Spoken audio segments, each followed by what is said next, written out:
I'll never forget where I was on September 11, 2001.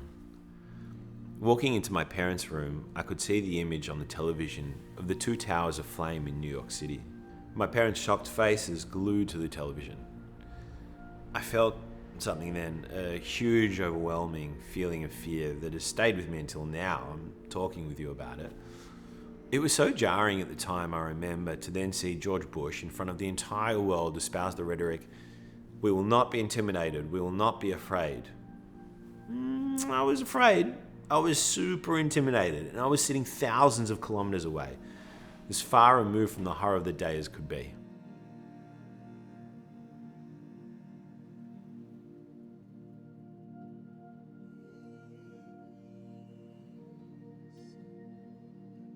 Why am I talking about George Bush 22 years ago?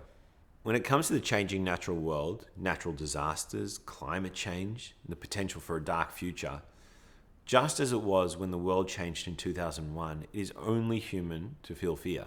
One pattern that I see, though, when it comes to fear for the future, is in our response to the fear we feel. Our responses to fear can often split into two overarching types: fear avoidance or fear eradication. Fear avoidance can look like dismissal, ignoring, pretending the fear doesn't exist. We can distract from it, throw ourselves into our work, our relationships, our TikTok. It can look like a refusal to confront or talk about the fear, or a denial of any reason to be afraid in the first place. Avoidance can look like a denial of the scientific literature that goes with fear, a refusal to talk about any scientific inquiry, or at least willfully ignore it.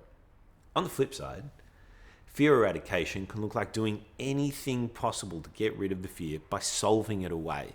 It can look like being consumed by the future, fixated on it, working tirelessly to create outcomes we hope for the future so that we don't have to experience the reality of what we're fearful today. We want the fear to be over, at any cost. To be clear, both of these responses can be helpful. Sometimes in order to function, we need to be able to avoid thinking about our fears. And at other times, problem-solving a situation can be an incredibly functional way to deal with fear. It's rather when we try to avoid fear or eradicate it so instinctively that we forget or don't deal with fear effectively. So in between fear avoidance and fear eradication, there's another approach we can take.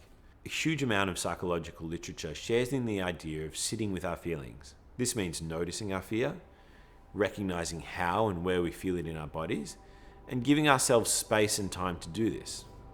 The theory is that if we can sit with our feelings, they can move through us, and rather than having them drive us, we use them to move into states of mind where we are capable of taking action effectively, motivated by our feeling.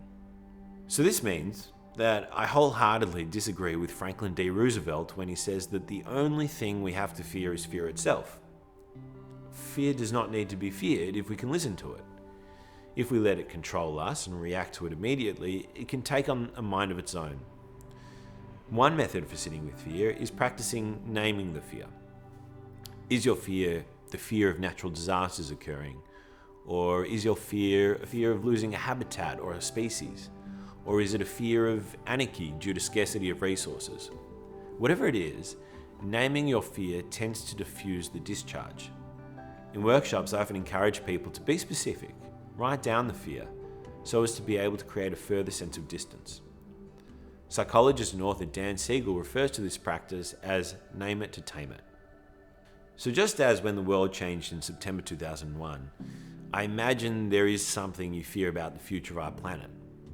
As with any sense of uncertainty, and the future is always uncertain, it's only human to have that fear. Unlike George Bush, however, I would encourage you to name your fear rather than feel ashamed of it, and in doing so, promote the message that one of humankind's greatest adaptive tools, fear, is also perfectly normal.